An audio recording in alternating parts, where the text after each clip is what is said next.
Assistant professor in commerce Kerala PSC syllabus detailed module wise analysis ആണ് നമ്മളിപ്പോൾ discuss ചെയ്തുകൊണ്ടിരിക്കുന്നത്. Already 2 മൊഡ്യൂളിന്റെ ഡീറ്റെയിൽ അനാലിസിസ് ഫിനിഷ് ചെയ്യുന്നതായിരുന്നു.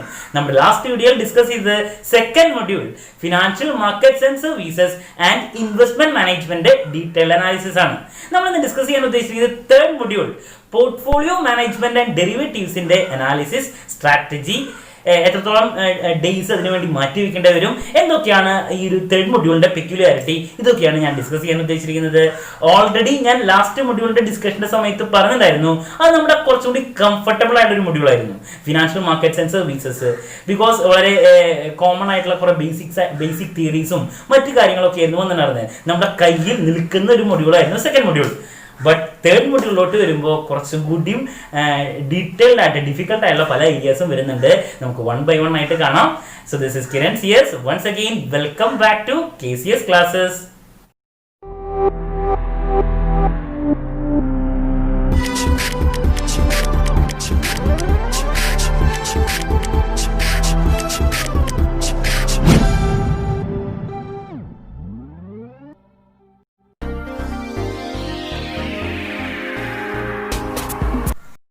ആദ്യമായിട്ട് തേർഡ് മൊഡ്യൂളിന്റെ ഡീറ്റെയിൽസിലോട്ട് പോകുമ്പോൾ പോർട്ട്ഫോളിയോ മാനേജ്മെന്റ് ആൻഡ് ഡെറിവേറ്റീവ്സ്, നമ്മൾ സാധാരണ ഡിഗ്രിക്കൊക്കെ പഠിക്കുന്ന പോലെ തന്നെ ഇൻവെസ്റ്റ്മെന്റ് മാനേജ്മെന്റ് ബേസിക്സ് സെക്കൻഡ് മൊഡ്യൂളിൽ ഫിനിഷ് ചെയ്തു.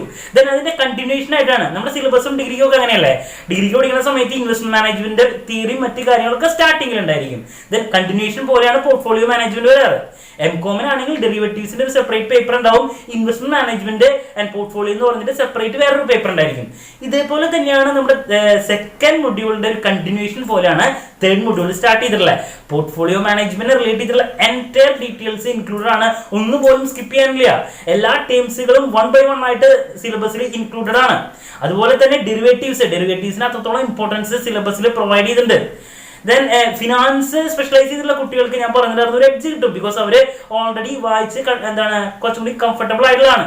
പക്ഷെ പലപ്പോഴും ഈ സബ്ജക്റ്റ് ഒക്കെ പഠിച്ചിട്ടുള്ള കുട്ടികൾക്ക് അറിയാം, എത്ര പറഞ്ഞു കൊടുത്താലും ഇതിന്റെ ടെക്നിക്കൽ ടേംസ് എന്താണ് എന്നുള്ളത് പ്രാക്ടിക്കലി ചെയ്താൽ മാത്രമേ, അല്ലെങ്കിൽ ഷെയർ മാർക്കറ്റിലോട്ടൊക്കെ ഇറങ്ങി ഇൻവെസ്റ്റ്മെന്റ് ഒക്കെ ചെയ്യുമ്പോഴാണ് നമുക്ക് അതിന്റെ പ്രാക്ടിക്കൽ വശങ്ങൾ അല്ലെങ്കിൽ മനസ്സിലാക്കാൻ കുറച്ചുകൂടി നമുക്ക് പോസിബിലിറ്റി കൂടുതലോ.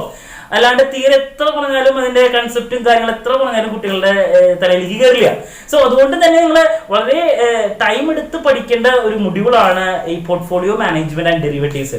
ഞാൻ പറഞ്ഞ പോലെ തന്നെ ഡെറിവേറ്റീവ്സിന് നന്നായിട്ട് ഇമ്പോർട്ടൻസ് കൊടുക്കണം. ദെൻ ഇതിൽ ഏറ്റവും കൂടുതൽ ടൈം എടുത്ത് പഠിക്കേണ്ടവരെ ഫിനാൻസ് സ്പെഷ്യലൈസ് ചെയ്യാത്ത കുട്ടികളുണ്ടായിരിക്കും. MCOM മാർക്കറ്റിംഗ് ഒക്കെ ചെയ്തിട്ടുള്ള കുട്ടികൾക്ക് ഈ ഡെറിവേറ്റീവ്സിന്റെ ഡീറ്റെയിൽഡ് ആയിട്ടുള്ള കാര്യങ്ങൾ അല്ലെങ്കിൽ ഈ ടെക്നിക്കൽ കാര്യങ്ങളും പ്രോബ്ലംസ് ചെയ്തിട്ട് ചിലപ്പോൾ അധികം പരിചയം ഉണ്ടാവില്ല. അവര് മാർക്കറ്റിംഗ് ഡീറ്റെയിൽഡ് ആയിട്ടുള്ള കാര്യങ്ങളായിരിക്കും പഠിച്ചിട്ടുണ്ടാവുക. സോ അവർ കൂടുതൽ ടൈം എടുത്ത് വേണം ഇതിന്റെ പ്രിപ്പറേഷൻസ് നടത്താൻ. ഡൗട്ട് ഉള്ളത് നേരത്തെ പറഞ്ഞ പോലെ കമന്റ് സെക്ഷനിൽ, ഞാൻ എപ്പോഴും പറയുന്നത് കമന്റ് സെക്ഷനിൽ കൊടുക്കുകയാണെങ്കിൽ അതിനെ റിലേറ്റ് ചെയ്തിട്ടുള്ള വീഡിയോസ് ഞാൻ അപ്ലോഡ് ചെയ്യുന്നതായിരിക്കും. ദെൻ കോച്ചിങ് സെന്ററിൽ പോകുന്ന കുട്ടികളാണെങ്കിൽ ഇതിന് കുറച്ചും കൂടി കെയർ കൊടുക്കുക, ബിക്കോസ് ഡീറ്റെയിൽഡ് ആയിട്ട് പോയിട്ടുണ്ട്. ഓക്കെ, സോ നമുക്ക് 1 by 1 ആയിട്ട് കാണാം ഇതിന്റെ എൻറ്റയർ ഡീറ്റെയിൽസ്. നമ്മുടെ സിലബസിലോട്ട് പോകുമ്പോൾ സ്റ്റാർട്ട് ചെയ്യുന്നത് security analysis and fundamental analysis വെച്ചിട്ടാണ് നമ്മൾ സ്റ്റാർട്ട് ചെയ്തിട്ടുള്ളത്. ദെൻ അതിനുശേഷം ക്യാപിറ്റൽ മാർക്കറ്റ് തിയറീസ് പറഞ്ഞിട്ടുണ്ട്. ക്യാപിറ്റൽ അസറ്റ് പ്രൈസിംഗ് മോഡൽ എല്ലാവർക്കും ഫെമിലിയർ ആയിട്ടുള്ള ഒരു കാര്യമാണ്, capital asset pricing model. Then മാർക്കോവിറ്റ്സിന്റെ പോർട്ട്ഫോളിയോ തിയറി, മാർക്കോവിറ്റ്സിന്റെ പോർട്ട്ഫോളിയോ കൺസ്ട്രക്ഷൻ പ്രോസസ്സ്, ഇതൊക്കെ നമ്മൾ ഡിഗ്രിക്കും പഠിക്കുന്നുണ്ട്, PGക്കും പഠിക്കാനുണ്ട്. ദെൻ ഷാർപ്പിന്റെ single index model, construction of efficient portfolio concept of risk free assets, ഇതൊക്കെ ഇപ്പൊ ഡിഗ്രിക്ക് പഠിക്കുമ്പോഴും PGക്ക് പഠിക്കുമ്പോഴും റിപ്പീറ്റ് ആയിട്ടുള്ള ഒരു ഏരിയ ആണ് ഈ പറഞ്ഞിട്ടുള്ളതൊക്കെ. ദെൻ അതിനുശേഷം concepts of lending and borrowing in construction of portfolio, application of CAPM. അപ്പോൾ ക്യാപിറ്റൽ അസറ്റ് പ്രൈസിംഗ് മോഡലിനെ പറ്റിയിട്ടുള്ള ഡീറ്റെയിൽ അനാലിസിസ് എന്തായാലും, അല്ലെങ്കിൽ അതിനെ പറ്റിയിട്ട് ഒന്നും നമുക്ക് വിട്ടുകളയാനുള്ള എല്ലാ കാര്യങ്ങളും ഇൻക്ലൂഡഡ് ആണ്. Then 3 factor model, arbitrage pricing theory, portfolio risk, portfolio revision, portfolio evaluation. ഇത് നമുക്ക് 6th സെമസ്റ്ററിലൊക്കെ പഠിക്കുന്ന കുട്ടികൾക്ക് ലാസ്റ്റ് തിയറി ഒക്കെ വരാറുള്ളതാണ്. SC ആയിട്ട് അല്ലെങ്കിൽ 4 marks ക്വസ്റ്റൻ ഒക്കെ ആയിട്ട് വരാറുള്ളതാണ്, MCOM-നും വരാറുള്ളതാണ്. അപ്പോൾ നമ്മുടെ പോർട്ട്ഫോളിയോയുടെ സ്റ്റാർട്ടിങ് അല്ലെങ്കിൽ ഇപ്പൊ പറഞ്ഞിട്ടുള്ള കാര്യങ്ങളൊക്കെ കുറേയൊക്കെ നമുക്ക് വളരെ കൺവീനിയന്റ് ആയിട്ട് പോകുന്ന ഏരിയാസ് ആണ്. ദെൻ അതിനുശേഷം ഷാർപ്പിന്റെ then benchmarks, then Treynor's model, then എന്താണ് ജെൻസിന്റെ മോഡല്, ഇങ്ങനെ എല്ലാ കാര്യങ്ങളും ഈ പറയുന്ന പോർട്ട്ഫോളിയോ മാനേജ്മെന്റിൽ കവർ ചെയ്തിട്ടുണ്ട്.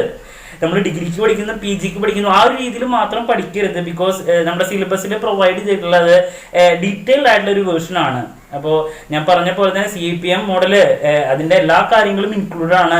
അത് മാത്രമല്ല ബേസിക് തിയറീസ് മുഴുവൻ ഇൻക്ലൂഡഡ് ആണ്. സോ ഏറ്റവും കൂടുതൽ ടൈം എടുത്ത് പഠിക്കേണ്ട ഒരു മൊഡ്യൂളാണ് അല്ലെങ്കിൽ തേർഡ് മൊഡ്യൂളിൽ അല്ലെങ്കിൽ ഈ portion portfolio management. Okay, then അതിന്റെ കണ്ടിന്യൂവേഷൻ ആയിട്ട് നമുക്ക് നെക്സ്റ്റ് ഡെറിവേറ്റീവ്സ് ആണ് വരുന്നത്. അപ്പോൾ ഡെറിവേറ്റീവ്സിലോട്ട് പോകുന്ന സമയത്ത് ബേസിക്സ് വെച്ച് സ്റ്റാർട്ട് ചെയ്യുന്നു. നോക്കിയാൽ അറിയാം history and economic benefits of derivatives, then underlying assets, then margin requirement, settlement of transaction, lot size, then classification of derivatives, exchange traded OTC ലൂടെ ട്രേഡ് ചെയ്യുമ്പോൾ നമ്മൾ ശ്രദ്ധിക്കേണ്ട കാര്യങ്ങൾ, then commodity and financial derivatives, then trading in stock exchanges എങ്ങനെയാണ്, then currency derivative market, commodity exchange, forward എന്താണ് contract, future contract, option, then swap. പിന്നെ സ്വാപ്പിലോട്ടാണ് പോകുന്നത്.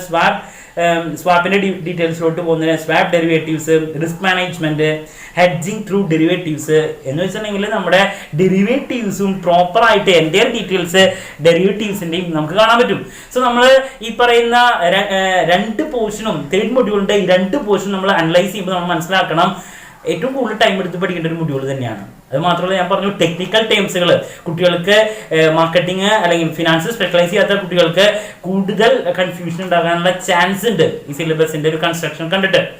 നിങ്ങൾ കൂടുതൽ ടൈം അതുകൊണ്ട് തന്നെ കൊടുക്കുക. ഡൗട്ട് ഉള്ളത് വീണ്ടും വീണ്ടും നോക്കി ഫിനിഷ് ചെയ്യുക എന്നുള്ളത് മാത്രമാണ് ഒരു സജഷൻ. ദെൻ ഞാൻ വീണ്ടും പറയുന്നു, നിങ്ങൾക്ക് ഡൗട്ട് ഉള്ള കാര്യങ്ങൾ കമന്റ് സെക്ഷനിൽ കൊടുക്കുക. അതിനെ റിലേറ്റ് ചെയ്തുള്ള വീഡിയോസ് അപ്ലോഡ് ചെയ്യുന്നതായിരിക്കും.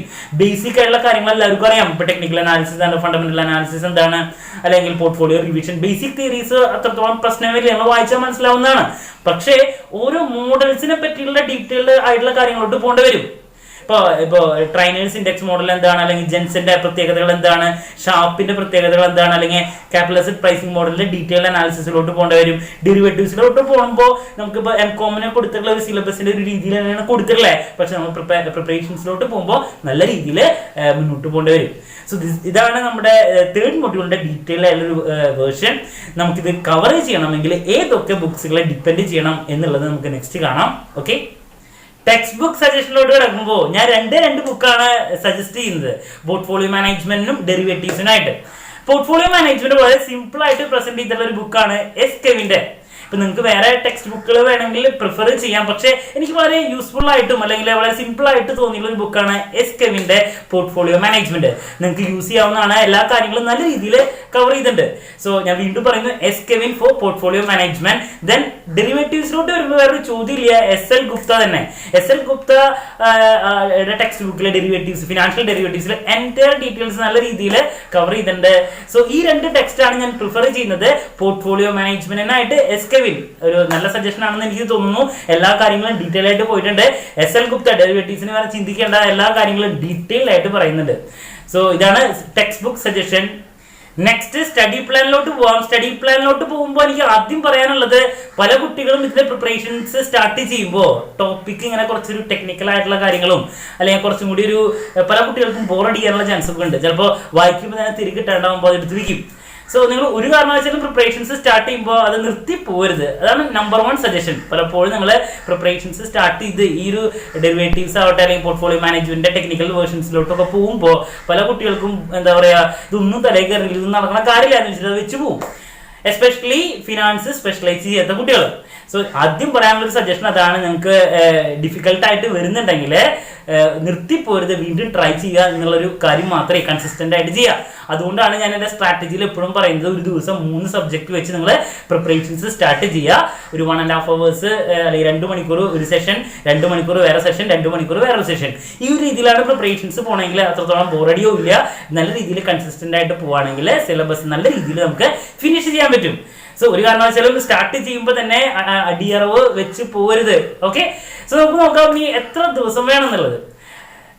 ഫിനാൻസ് സ്പെഷ്യലൈസ് ചെയ്തിട്ടുള്ള കുട്ടികൾക്ക് ഞാനൊരു 40 days സ്റ്റഡി പ്ലാൻ വെക്കാനാണ് പറയുന്നത്. ഒരു 40 ദിവസം.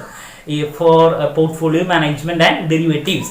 ബിക്കോസ് അതിന്റെ ബേസിക് തിയറി കാര്യങ്ങളൊക്കെ ഫിനിഷ് ചെയ്യാൻ അത്രത്തോളം ടൈം വേണ്ടി വരുന്നില്ല, നമുക്ക് ഈസിലി കംപ്ലീറ്റ് ചെയ്യാൻ പറ്റും. പക്ഷേ മറ്റ് കാര്യങ്ങൾ ഇതൊക്കെ ടെക്നിക്കൽ ആയിട്ടുള്ള മറ്റ് ഡീറ്റെയിൽസിലോട്ട് പോകുമ്പോൾ പല പല മോഡൽസ് ഫിനിഷ് ചെയ്യാനൊക്കെയാണ് നമുക്ക് കൂടുതൽ ടൈം വേണ്ടി വരാം.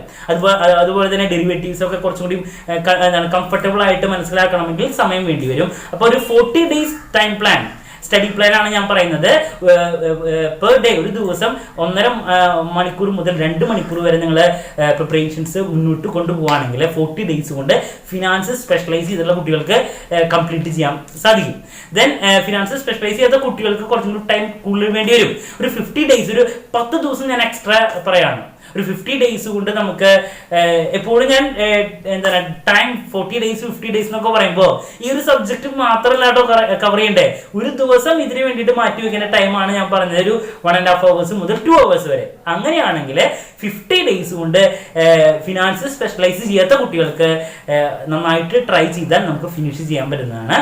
So that's A best study plan എന്ന് പറയുന്നത്. ഫിനാൻസ് സ്പെഷ്യലൈസ് ചെയ്തിട്ടുള്ള കുട്ടികൾക്കാണെങ്കിൽ 40 days, അല്ലാത്ത കുട്ടികൾക്കാണെങ്കിൽ ഒരു 50 days എടുത്തിട്ട് ഫിനിഷ് ചെയ്യേണ്ടി വരും. ഡീറ്റെയിൽ ആയിട്ട് പോകണം എന്നുള്ളതുകൊണ്ടാണ് ഞാൻ ഇത്രത്തോളം ഡേയ്സ് അലോട്ട് ചെയ്തത്. So that's the study plan details. Finally നമ്മൾ ഇന്നത്തെ വീഡിയോയിൽ ഡിസ്കസ് ചെയ്തത് തേർഡ് മൊഡ്യൂൾ, വളരെ ഇമ്പോർട്ടൻ്റ് ആയിട്ടുള്ള third module portfolio management and ഡെറിവേറ്റീവ്സിന്റെ ഡീറ്റെയിൽ അനാലിസിസ് ആണ്. ബുക്സ് സജഷൻസ് നമ്മൾ കണ്ടു. ദെൻ സ്റ്റഡി പ്ലാൻ ഡീറ്റെയിൽസിലോട്ട് പോയി. അതിന്റെ പെക്യുലാരിറ്റി ഞാൻ പറഞ്ഞിട്ടുണ്ടായിരുന്നു. കമ്പയറിംഗ് വിത്ത് സെക്കൻഡ് മൊഡ്യൂൾ കൂടുതൽ ടൈം എടുത്ത് പ്രിപ്പറേഷൻസ് ഫിനിഷ് ചെയ്യേണ്ടതാണ്. അതുമാത്രമല്ല, നിങ്ങൾക്ക് പ്രിപ്പറേഷൻസ് സ്റ്റാർട്ട് ചെയ്യുമ്പോൾ ഇടയിലൊക്കെ നിർത്തി പോകാൻ തോന്നും, ബോറടിക്കാനുള്ള ചാൻസസ് ഒക്കെ ഉണ്ട്, ഡൗട്ട് വളരെയധികം വരാൻ ചാൻസ് ഉണ്ട് ഫിനാൻസ് ചെയ്യുന്ന കുട്ടികളടക്കം തന്നെ. സോ അതുകൊണ്ട് ഞാൻ വീണ്ടും പറയുന്നു, നിങ്ങൾക്ക് ഏത് ഏരിയ ആണ് കൂടുതൽ ഡൗട്ട് ഉള്ളതെങ്കിൽ കമന്റ് സെക്ഷനിൽ പറയാം. ഞാൻ അതിനെ റിലേറ്റ് ചെയ്തിട്ടുള്ള വീഡിയോസ് അപ്ലോഡ് ചെയ്യുന്നതായിരിക്കും. സോ എല്ലാവർക്കും ഇന്നത്തെ വീഡിയോ ഡീറ്റെയിൽഡ് ആയിട്ട് മനസ്സിലായെന്ന് വിചാരിക്കുന്നു. 4th മൊഡ്യൂളിന്റെ ഡീറ്റെയിൽസുമായിട്ട് നാളെ വീണ്ടും കാണാമെന്നുള്ള പ്രതീക്ഷയോടെ നിർത്തുന്നു. This is Kiran CS signing off. Have a nice day. Thank U.